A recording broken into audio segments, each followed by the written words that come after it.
Good. Welcome back to our Live.Stock podcast again, sponsored by the Beef and Forage Center. I have the pleasure to be here today again with my co-worker, Dr. Katie Mason. Katie Mason, Extension Beef Cattle Specialist in the Department of Animal Science. And also we have today here Dr. Schrick, Head of the Department of Animal Science, Dr. Bill Johnson with Agriculture and Resources Economics Department, and with Dr. Gary Bates, Department of Plant Science, right? You guys want to say something hi to our public as we are starting here? Hello. Okay. Hey, Good. good job introducing us, Bruno. Good. I'm very glad to be here today because when we started with this podcast at the Beef and Forage Center, one of the things that we would like to share with you all is the truly why we are here to help you guys and to try to support the forage and the beef industry in the state of Tennessee. So since the center was established, the mission was to try to somehow facilitate research and communication of the science-based information to advance Tennessee beef and forage industry. I really want to start today here asking you guys, and you were kind of the core of all of it when you start to thinking how you could do this a few years ago. The main thing today would be, why was this important 11, 12 years ago, right? What was the truly why when you guys decided that, yes, we need the Beef and Forage Center? Well, it actually goes way further back than that. And the old guy there could probably explain better. But back in 2000 or so, we had a change in administration, 1999, 2000, and who initiated the Tennessee Beef Cattle Initiative. And it was ran by Emmett Rawls out of AgriCon. And so that was the initial part of it. And then in 2004, Master Beef came online. And that was Jim Neal and the animal science, but also AgriCon, plant sciences. Gary was part of that. Fred Hopkins, myself, CVM. And that started in 2004. And then we put together a proposal for UT Beef and Forage Center at that time, Dan McLemore and myself. And it didn't make much progress with the dean's office and everything. But then one day we start getting some feedback about 2008, 2009, especially from county agents saying, I'm hearing from my producer that you've got some new miracle embryo transfer product or something. And what the heck, why is the producers hearing this before we are? And so they're, the producer talked to their veterinarian saying, hey, we're using this thing that Schrick developed up there at UT. And the agents had no idea what was being talked about. So that's when it came back that we need to communicate not only our extension, which we were doing good then, service training and everything, but we need to bring the research that the researchers are doing and bring that to the agents as well. And so that's when Dan, myself, Bob O'Jay, who was Department Head of Plant Science, put together the proposal in 2010, which came about in 2011, 2012. And we went to the best guy to run it, Dr. Bates, to be the director. And that was, again, as you mentioned earlier, facilitate communication of not only our extension, but also our research down to the agents and the producers, but especially the agents, so they were informed, but also to coordinate research and extension activities, kind of like what we talked about this morning during the breakfast with Dr. Mason's Grand Challenge Grant and things of that sort. So Gary, you want to add, because Gary picked it up in 2011 and he made it what it was. Yeah, well, so Bruno, the big thing that we identified is, we had a lot of research going on, but we weren't doing a good job maybe letting all the agents know about it until maybe sometimes too late, till maybe it had already gotten out into some of the popular press and all. And so that was one of our big, things that we wanted to deal with. So the first thing that we started doing was the research and recommendation meeting, where we bring in agents from across the states. They come in. We want to let you hear about the latest work, and we wanted you to hear it from the person that was doing the research. And so, we started doing that because we wanted to develop more of a relationship between the agents and the researchers. They knew a lot of the extension specialists, but maybe they didn't know a lot of the researchers. So that was the first thing that we did. And then the second thing that we realized was that, we need to make sure that we, in the Institute, we're more coordinated with the research that we're doing, because everybody kind of, we would tend to do our own thing, and everybody was kind of doing that. So we started having, Schrick kind of referenced it, we started having those breakfast meetings once a month where we just bring everybody involved with doing beef and forage work. We get around a table, we have some sort of food with it, because if you want to get faculty there, you got to give them food, okay? And just talk about various things, and really the idea was to build relationships really throughout the entire Beef and Forage Center. We wanted to build more relationships between the faculty. We wanted to build the relationships between extension agents and the researchers here, and then through the website and the various things like this podcast. This is a great idea. Quite honestly, I wish I'd have thought of it, but I didn't. So, but things that we can do to build relationship with the producers and our producer groups with the university, and that's kind of the things that we approached and how we approach that. I think that at that point as well, extension and the department had a different structure as well, right? Extension folks, they were not within the department as research guys. Until 1999. 1999 is when they were, 98, 99 is when everybody was extension was merged. Right. Okay. And it also was kind of the thing that would be helpful. I think it's helpful right now when we have all of us all together, right? Extension and research and faculty all working together to make sure that we are getting here the best of the research, but we are also getting it out and delivering for farmers, for extension agents, everything we are producing here, right? I think that's a great why, and I can see that I don't want to call it the lack of communication, but for sure we can improve it every year when we have tools like this and when we have something good to be able to share with our because like one of the things that ends up happening, and Bill could probably speak to this, but we would always, you'd have your agronomy research project or your animal science one, and a lot of times it would stop there. It would be that journal article or that research project. But what started happening is we started bringing in the ag economist in Bill's department, and you might speak to y'all's involvement in this, but all of a sudden now you got two papers. You got a production paper and you got an econ paper. And so, well, you got to develop the technology, but we need to justify the use of it, right? Yeah. And again, when you think about it, at the end of the day, especially for producers, is how do you use the new technology to make a profit? Right. And also, what is the best way of controlling costs going through that? And so really marrying the expertise on the research side with some of the research from a financial perspective to really get the best of both worlds. And when you think about it from a producer, they're doing both. And this is another way, I think, as we coordinate resources here through the center, of really making it real to the people who eventually will use that out on the farm. Yeah, no, I think that's our discussion of every single travel, right? Every time we are on the road, we're always discussing what we are doing, how we can make sure that wherever we are doing here, it's going to be applicable, and our farmers will be using it. We'll be able to deliver it in anywhere, right? Yep, that's right. And another example was there was some work being done by Jim Larson, Dan McLemore, both in Ag Econ. Neither have extension appointments, but it was on a decision tree. Do I keep my own replacement heifers and develop them, or do I go purchase heifers? And it seems like a simple decision, but they put an economic decision tree there for producers to make. But neither were extension. Neither were getting out into the press and everything. And I saw that work that was being done, and I'm sitting there going, man, this is cool. And something that our producers can make that decision. Prices are this, go this direction. Prices are that, go that direction. And so again, through the Beef and Forage Center and Gary's early leadership, we were able to get that pushed in and going. Yep.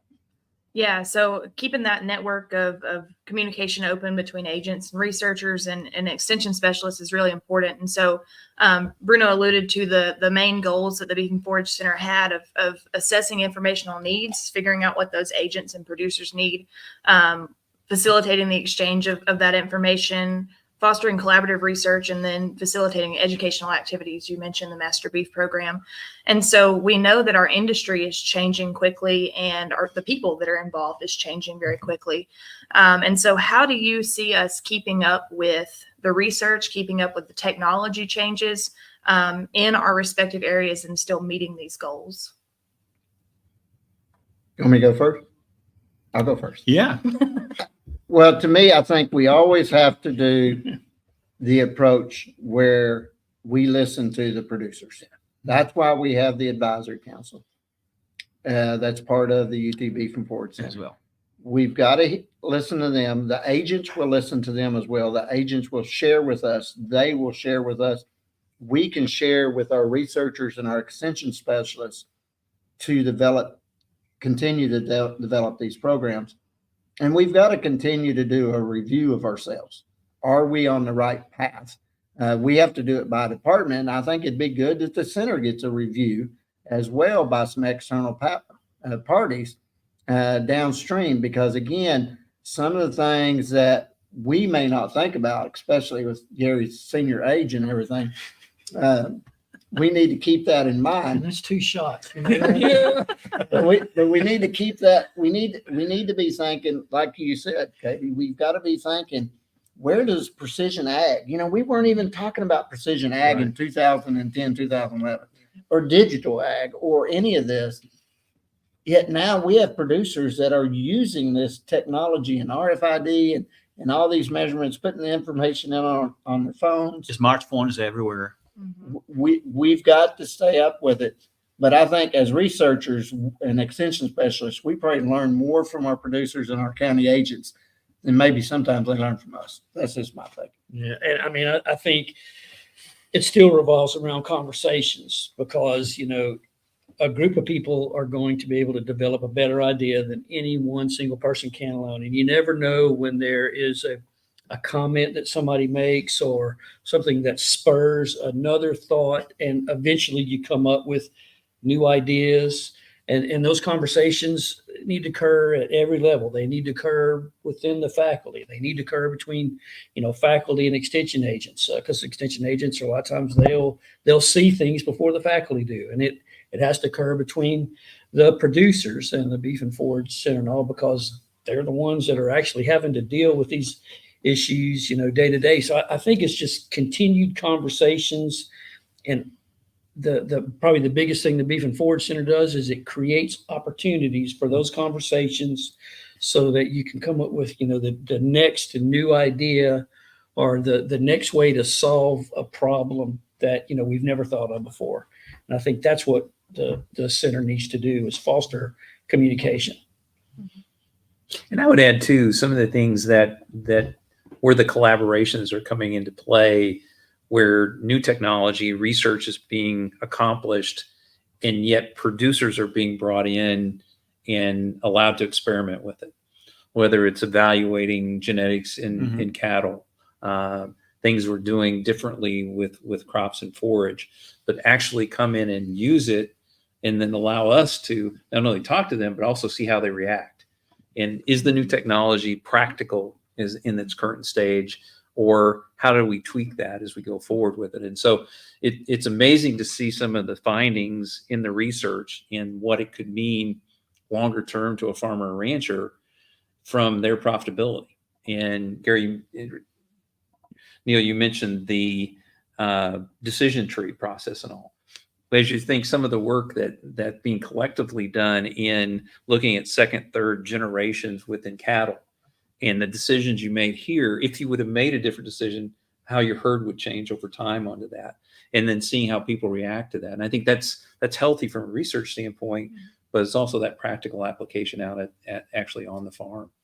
Yeah, no, that's great. And it reminds me all of what we have been doing today, right? We start the day with the Beef and Forage Center breakfast. We always have it every Wednesday, every second Wednesday of each month.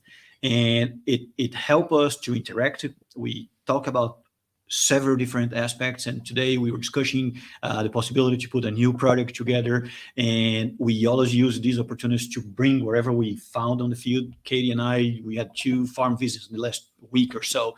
So we used to bring this here as well and share with the group what we are seeing outside and how we can deal with all of it, right? I think it's true important to learn how to listen to our farmers and bring it in and internally try to discuss it and see what we can do. So Bruno, better. how's that help your focus when you're actually working with a producer and talking to them? When you come back, I've seen it. There's more vim in your step. You're excited because you've seen either there's a need there or something we're working on that can maybe address that. Yeah. And that's great. One of my grad students asked me last week. He was like, "Yeah, you go there and you feel like we still have very basic things that we need to do, right?" Mm-hmm. But we also go there, and the last one we went this week, the guy was poly wire everywhere, and he's rotational grazing really well. He knows what he's doing. So you will always find something that, that's great. I'm glad I'm seeing that working here. And you will find in the same farm something that says, gosh, that's something that I can bring back and do more research on this and talk with our colleagues and bring it to the beef and forage in a way that we need to develop a little bit. And also when we come back to the extension talks, I think we'll include things that we may not be using in the past, right? Mm-hmm. But we start to see the need of being talking about some things that we are not really used to around here. Do you want to add something on the top of it, and based on our farm visits last week, for example? Yeah. So, like you said, identifying those things that they're doing well, but always finding opportunities to maybe think of a new project or think of a new demonstration. That's exciting for me. And thinking about keeping up with the industry. We've talked a lot about the changes in production side, but I think this podcast is a perfect example of keeping up with how communication has changed. And I talked to a guy last night at a master beef producer meeting. He said, I might be on the tractor tomorrow at 2:00. I'll listen. So shout out to you if you're on your tractor and listening to us. That's really great that we can reach out in this way. It's different than what we've done before. And so just the way that our communication is going to evolve, I think, in the future is really important too. And this is a perfect example of that. Yeah, no, that's great. So looking, in the future, how do you guys think from the, animal science, ag econ, and plant science perspective? What can we do better? What can we do different based on what you guys lived and saw in the last 10, 15 years, seeing these steps that the beef and forage center went through and how we'll build it. Right now, we already have the breakfast, we have the Live.Stock podcast here, we have the Live.Stock companion. That's our 2-page newsletter that's going out in the same Live.Stock website that we have. We have variety trials. We have a really nice website that you guys, that farmers and agents can find a lot of the materials we have been producing here at the University of Tennessee Institute of Agriculture. But how do you guys envision the next 10 years? Well, we're hoping that you have some vision about that, Bruno. I have a few thoughts. Yeah, well, the first thing is we need to serve brisket at this podcast every week. Okay, so that's the first thing that got to take care of it. Okay, look, I think that the answer to that question is going to show up as we continue to have, the conversations. The one we have, we keep referencing the breakfast meeting this morning, but the discussion there about, okay, so how are we going to change the what we call the research report to make that more complete and contain all the projects? How are we going to set it up so it's easier for producers to be able to read that thing and all? It's going to be things like that just occur. If I'm not sure exactly what it's going to be, I just know that you got to identify problems. And then once you identify the problem, then let's all get together and figure out how you're going to, what is the solution to that problem? And so I think really, probably if I have to answer that question, that's the thing that's probably going to should be primary on the Beef and Forage Center's mind, is identifying problems and identifying, break those problems down to where you can actually solve them. And then you just keep moving forward. There's no probably huge things that we can accomplish. It's just going to be a series of Step steps. by Just step. keep moving, and I think that's how it's going to happen. Great, great. And I think another thing we need to maybe rethink. We used to have a UT Beef and Forage Center update session with Tennessee Cattlemen's Association at their convention. I think we need to rethink that. We've kind of went away with it with the meeting changing and things of that sort. I think we need to continue to stay relevant in the industry, and that's one place, because there'll be 600 to 800 folks there, that we could bring that back and maybe identify speakers across the departments that would fit that, or maybe bring in outside experts. That's, we talk to our advisory council, we talk to our county agents at our recommendation meetings and things of that sort. But I think we've got to get back in front of that crowd. We do a very good job with the booth, UTB from Forage Center booth and the coffee and things. But I think that session needs to go, and it doesn't need to be the last day. It needs to be first day or something like that. We need to get back in touch with Charles Horde and Tennessee Cattlemen's, and is this a potential to get back in there and get in front and maintain that relevancy? I think we're very relevant, but that's a big group that we could hit at one time. I think the other piece, and sometimes we're so close to it that we might forget, but it's that next generation of producers, is to how do we also stay connected to them. They may come through here, one of our other universities in the state, and we might lose track of them. They lose track of us. But how do we continue to help them think more about the future and to be connected into service groups, other groups that they can be that next generation to actually lead? And they're a wealth of information. They think differently maybe than the three of us, but they may be giving us those ideas to where we need to be 5 to 10 years in the future, and finding ways that we can listen and ask them questions as well. Yeah, I think those are excellent thoughts. And I'm always intrigued about the next generation, right? I have 2 daughters at home as well. They think pretty different from what we think. And Katie and I, we have been working the Forage Bowl team. I think we learned a lot with them last year, right? We had 3 or 4 guys there that were helping us to go through all of the forage content we have during Dr. Bates' class. Mm-hmm. And we went to our first Forage Bowl competition at the AFDC meeting in Mobile, Alabama last year. And it was one of the things that, was really highlighted to me we were trying to be able that what can you do for these kind of students, because we will have, not all of them will have that forage or beef interest, but we have here among plant science and animal science, we have a few of them that will be more forage focused or livestock focused. And we learned a lot with them, right? That trip was great. Yeah, it was great. And on the forage side too, capturing some of the animal science students who have that interest, but maybe don't know how to get involved on the forage side. And so those students were great. They were really on fire at that meeting and trying to, be competitive, and they were competitive. And so I'm excited to continue the Forage Bowl work there and having those students involved. And there's even talk of trying to have a student organization that's, involved with forage work. And so a lot of good opportunities there with the younger generation and the folks that are going to be, us one day or in the industry one day. Yeah. No. And I think we also need to remember with the UTB from Forage Center, it is very much institute-wide. You got 3 heads here from the 3 departments that kind of initiated this years ago in 2010 and so.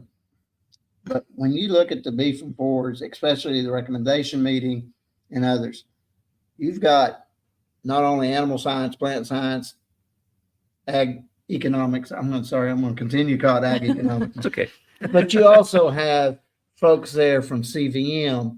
You've got Forbes and Sean and Robert Burns and those folks, Sindhu from genomics, from BESS, Biosystems Engineering, Soil Science. You've got food scientists that can come in and talk about, especially once we have the Center for Protein Innovation built, otherwise known as a meat lab. And so again, you've got those connection that. If you think about one true center, the UT Beef and Forage Center is probably more broad across more departments than any other center that there is. Well, yeah, because, we have this, Beef and Forage Center runs the smoking school every year. Yes. And, I think there's lots of opportunities to expand that into That involves barbecue, not the tobacco variety, right? Oh, Yeah, yeah. smoking explain that, school, yeah. Yeah. Yeah. Please cover brisket, that. pork, that kind of thing. But I think we can, expand that into some sort of a student type of a outreach type of thing, involve students. Who knows? Maybe you'll have a brisket smoking club. So I don't know, but and so that fall, food science. You're right. It goes into that.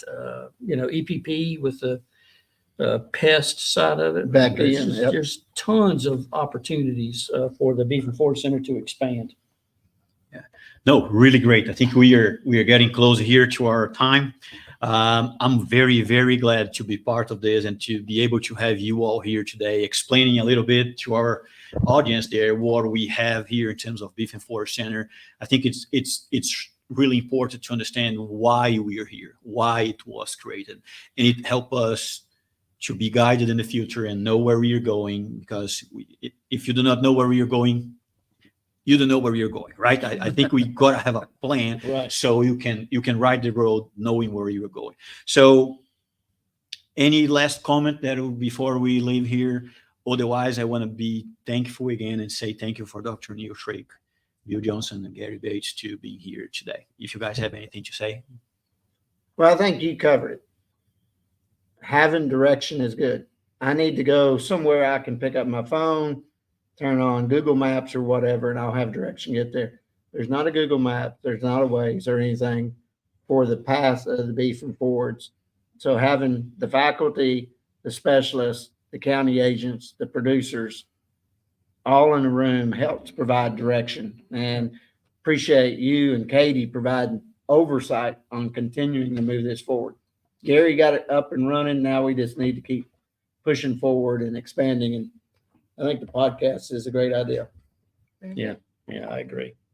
I feel like you're doing a good job with it. You come up with ideas that I'm jealous of, Bruno, quite honestly. But, dang, but no, we're excited about where the center is headed. Excellent. Well, thank you so much. Was again a pleasure to be here. Hope to see you guys next month. In the second Wednesday of each month, you'll find us here at 2 p.m. Eastern Time. Thank you, guys.